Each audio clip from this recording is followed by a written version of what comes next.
subscribe, comment, and hit that bell icon. All right, ladies and gentlemen, and welcome to another lesson in geometry. Today we're going to be talking about special right angles. Okay, so for the first thing we're going to look at is theorem 8.5, which is 45 degrees, 45 degrees, and 90 degrees. Okay, and so when we're talking about a right triangle, the hypotenuse, once again, the hypotenuse, whoopsies, didn't have it on pen. The hypotenuse is directly diagonally across from the right angle. So the hypotenuse is the square root of 2 times the leg. So it's going to be written s square root of 2, and then the sides here. And when we're talking about 45 degree angles, the sides are congruent because this is also considered an isosceles triangle where its two sides are congruent. All right. What is the value of each variable?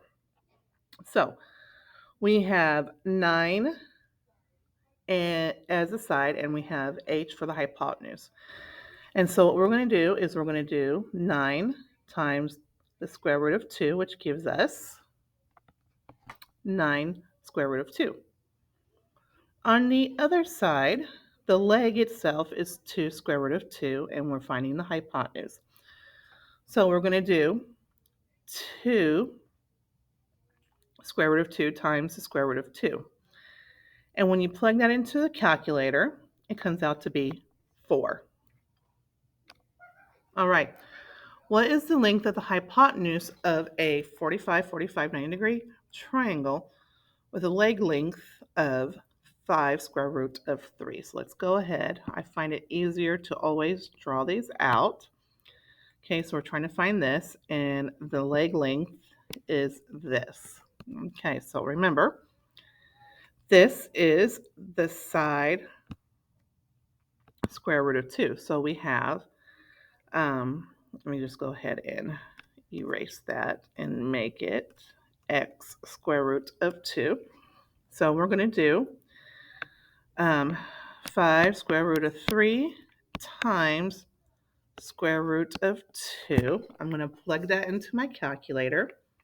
When I plug into my calculator, it is going to have to look, whoopsies, that should be a 3, not a 2.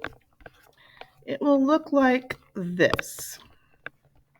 Okay, so I'm going to do open parentheses, 5 square root of 3, close parentheses, open parentheses, square root of 2, close parentheses, and it comes out to be 12.25. Okay. Now then, depending on where you're looking and what you're doing and what assessment, what assignment, it may be okay to leave it in a decimal. Sometimes it may not be okay to leave it into a decimal. So when you're multiplying, this is a refresher from algebra, multiplying square roots, you're going to multiply the inside part. So, my mind just went completely blank again. And then this is a understood 1 on the outside. So we're going to multiply the 5 and the 1. We're going this direction. Sorry, guys. 5 square root of 6. Sorry, guys. My main mind went blank there for a minute. Okay. What is the value of x? So we know that the hypotenuse is this side square root of 2. Okay. And so we don't know what x is, but we do know what the hypotenuse is. Okay. So we're going to set it up as we see it shown here. We're going to divide by square root of 2, but you cannot have a square root in the denominator. So we're going to multiply both sides by the square root to get rid of it. Okay, so then we have 6 square root of 2 over 2. And so our side is 3 square root of 2, which is B. All right. The length of the hypotenuse of 45, 45, 90 is 10. Okay, so let's draw this out. Like I said, I find it easier to draw out. 10, we do not know what this is.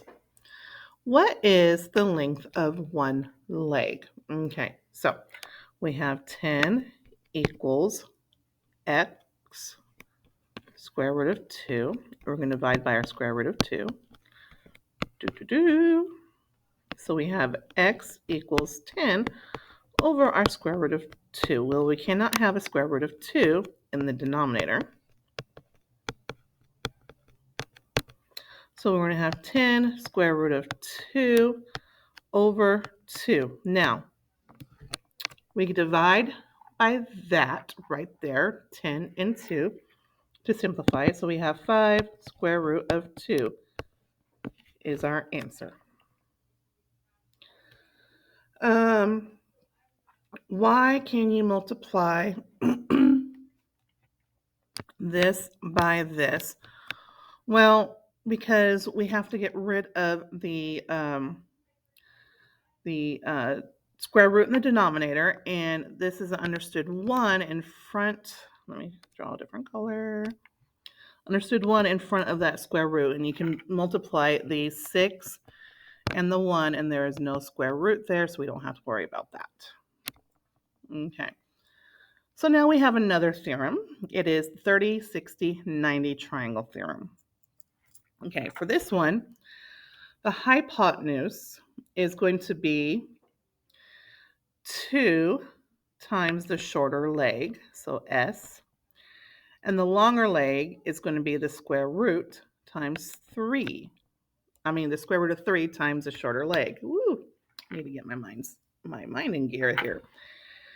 And so this is what the 30, 60, 90 triangle will look like. Okay. An artisan makes pendants in the shape of an equilateral triangle. So equilateral means everything is equal, okay?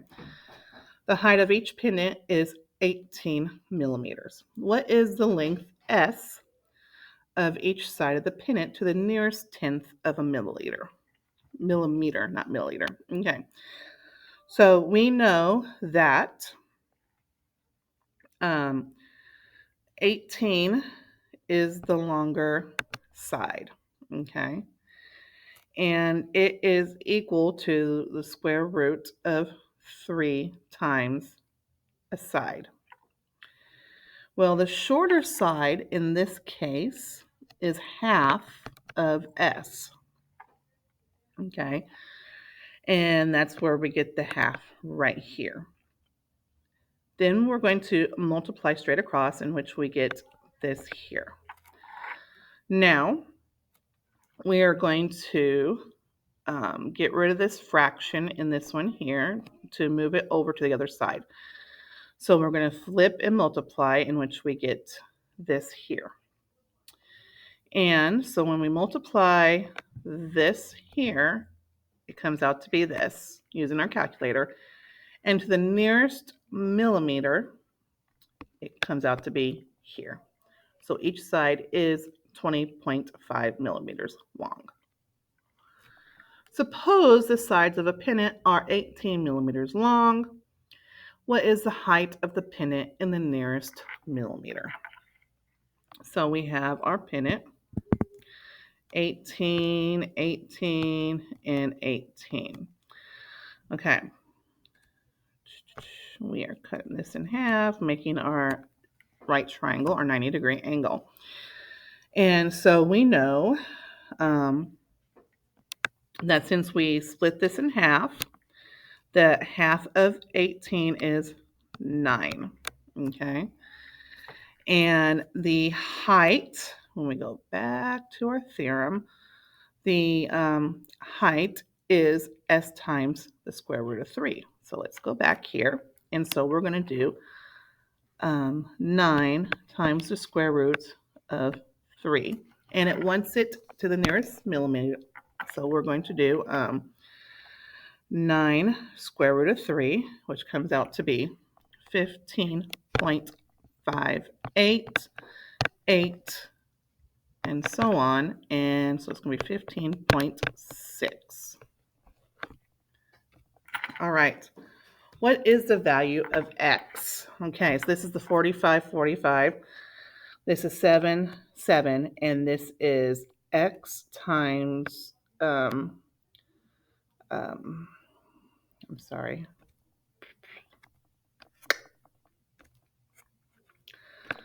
So the x is going to be s square root of 2. So it's going to be 7 square root of 2. Sorry, guys. This one is what's the value of x? If the answer is non-integers, express it in the simplest radical form. Okay, so this is, let's go back because I don't always remember those. So that one is s, 2s. Okay, so this is 2s equals 6. And s is going to be the shorter side, and that's the side we're finding is the shorter side. So we're going to divide by 2, and so s equals 3, so x equals 3. Okay, here we have x equals 8, okay? And we know that x square root of 2 equals 8. So what we're going to do is divide by our square root of 2, multiply by our square root of 2, square root of 2. So we're going to have 8 square root of 2 over 2. We can reduce, so we're going to have 4 square root of 2. All right, what is the value of x? Once again, if it's non-integer, express it in the simplest radical form. Okay, so we have a 60-60 large triangle, but we're trying to find this right here, which makes it 60-90-30. And so x is the side, sorry, I started to put x again. X is the side square root of 3, okay? And then the hypotenuse is, so the 12 is the 2 times s, okay? So what we're going to do is we're going to divide by our 2. And so s equals 6. So we're going to have 6 square root of 3. All right, ladies and gentlemen, thank you for joining us for another lesson in geometry. And when we're talking about the special right triangles, the 30-30-90 and the 60-30, or I'm sorry, the 60-60-90 and the 60-30-90 only applies to right triangles. When you're doing these the process we just went over today is only for right triangles. Once again, thank you for joining us. Have a great day. Bye.